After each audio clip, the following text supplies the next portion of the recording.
Goa Organics వారి skin care, hair care, wellness products కోసం AP, తెలంగాణలో డిస్ట్రిబ్యూటర్లు కావాలను వివరాలకు స్క్రీన్ పైన ఉన్న నెంబర్ కి కాల్ చేయండి.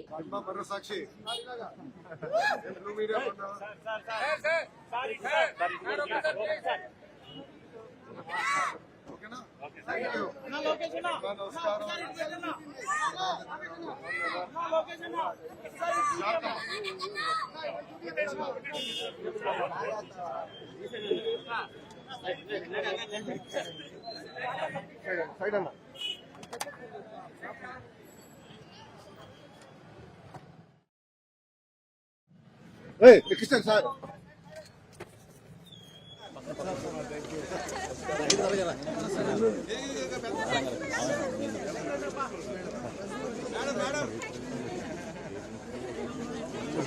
వచ్చేసారు సార్ మొత్తం 500 నెంబర్స్ పైన ఉంది సార్.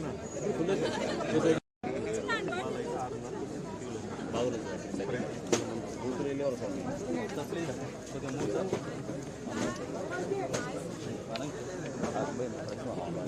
వ్యాపారం చేశారు కొంచెం పోటీ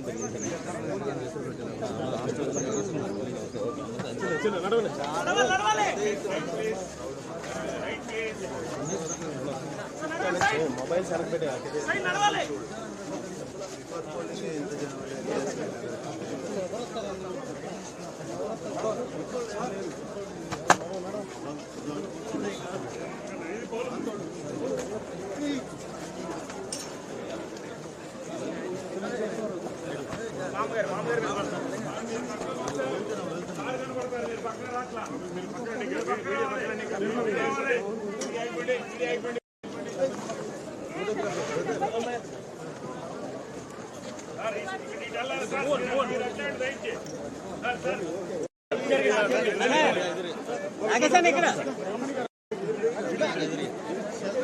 చలో అన్న ప్లీజ్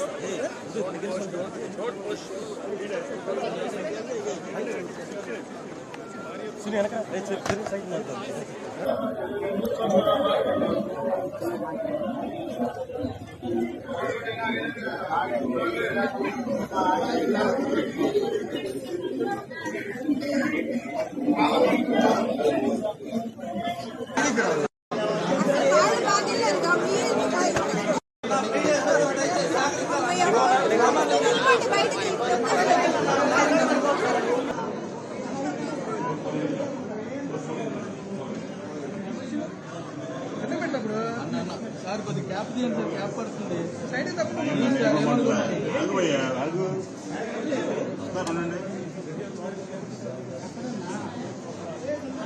సార్ సెక్యూరిటీ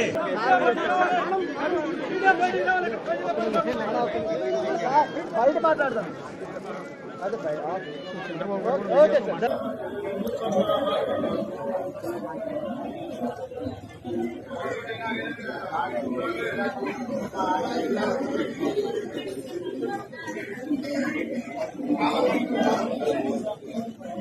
అందరికీ నమస్కారాలు. ఈరోజు నేను ఇది చూస్తే అందరూ ఓటర్స్ కూడా 7 గంటలకే పోలింగ్ స్టేషన్కి వచ్చారు. తమ ఓటు ఒక పవిత్రమైన భావంతో ఓటేయాలనే ఉద్దేశంతో వచ్చారు.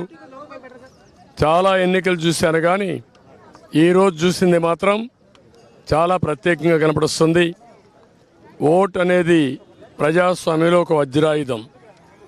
వాళ్ళ జీవితాల్ని, సమాజ జీవితాన్ని, వాళ్ళ పిల్లల భవిష్యత్తుని తీర్చిదిద్దేది. అది గుర్తించారు. చాలా పెద్ద ఎత్తున వచ్చారు. రాష్ట్రం అంతా కూడా ఒకటే కోరుతున్నా, ఓటు మీ హక్కు, ఓటు మీ జీవితాలను మారుస్తుంది. అదే మరి మీ భవిష్యత్తును మారుస్తుంది.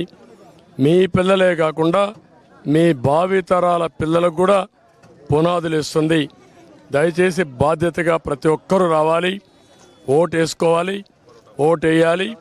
తద్వారా మీ యొక్క మనోభావాలు తెలియజేసి రేపు రాబోయే రోజుల్లో ఏదైతే సుపరిపాలన ఉంటుందో ఆ సుపరిపాలనకు నాంది పలకాల్సిందిగా మరొక్కసారి కోరుకుంటూ మరొక్కసారి అందరినీ విజ్ఞప్తి చేస్తున్నా, అశ్రద్ధ చేయొద్దండి. ప్రతి ఒక్క వ్యక్తి యొక్క బాధ్యత. ఎక్కడో అమెరికా నుంచి, హైదరాబాద్ నుంచి, లేకుంటే బాంబే నుంచి, వివిధ నగరాల నుంచి, బెంగళూరు నుంచి, చెన్నై నుంచి, అనేక నగరాల నుంచి వాళ్లే డబ్బులు ఖర్చు పెట్టుకుని అభ్యర్థులు తెలియకపోయినా ఒక పార్టీ విధానాలతో వాళ్ళు ముందుకు వచ్చే పరిస్థితికి వచ్చారు.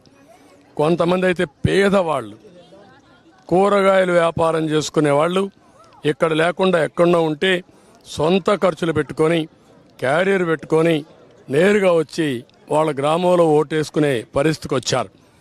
ఇది నా జీవితంలో ఎప్పుడు చూడలా. ఇది నిజమైన ప్రజాస్వామ్యం, ప్రజాస్వామ్య స్ఫూర్తికి ఇది నిదర్శనం. అందరినీ మరొక్కసారి అప్పీల్ చేస్తున్నా, ప్రతి ఒక్కరూ రండి, మీ ఓటు హక్కును ఉపయోగించుకోండి.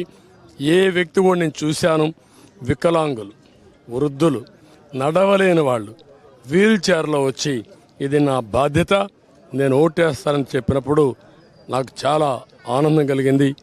ఒళ్ళంతా పులకరించే పరిస్థితి వచ్చింది. ఇది వినూత్నమైన అనుభవం.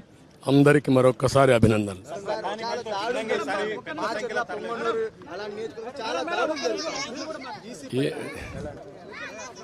ఎలక్షన్ కమిషన్ కూడా ఎప్పటికప్పుడు కంప్లైంట్ చేశాం.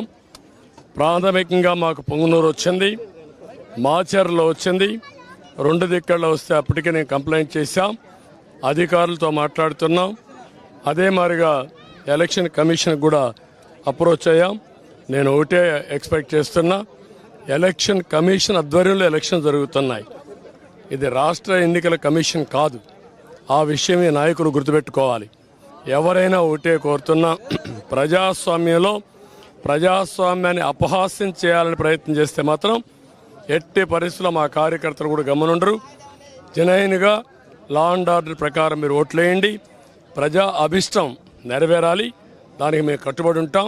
కానీ ప్రజాభిష్టాన్ని వమ్ము చేసే విధంగా రౌడీజంతో, గూండాయిజంతో మా ఏజెంట్లు కిడ్నాప్ చేస్తే మాత్రం ఎట్టి పరిస్థితుల్లో పోషించాం. ఎలక్షన్ కమిషన్ డిమాండ్ చేస్తున్నాం, పోలీస్ అధికారులను డిమాండ్ చేస్తున్నాం. ఎక్కడా అవాంఛనీయ సంఘటనలు జరగకుండా కాపాడవలసిన బాధ్యత మీది. ప్రతి ఒక్కరి వ్యక్తికి స్వేచ్ఛ ఉంది, స్వేచ్ఛగా ఓటేయాలి. ప్రతి ఒక్క రాజకీయ పార్టీకి స్వేచ్ఛ ఉంది, వాళ్ళ ఏజెంట్లు పెట్టుకునే హక్కు ఉంది. వాళ్ళ ఏజెంట్లు అలో చేయాలి, మీరే ప్రొటెక్ట్ చేయాలి. అది మీ బాధ్యత.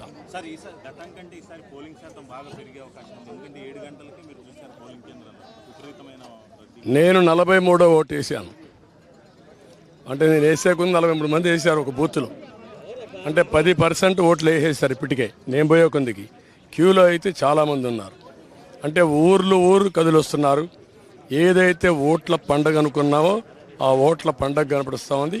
ఇది ప్రజాస్వామ్య వేడుక. ప్రజాస్వామ్యాన్ని పరిరక్షించుకోవడానికి ప్రజా చైతన్యం ఇది ఒక నిదర్శనం. సుమన్ టీవీలో మీ పర్సనల్ అండ్ బిజినెస్ ప్రమోషన్స్ కోసం కింది నెంబర్కి కాంటాక్ట్ చేయండి.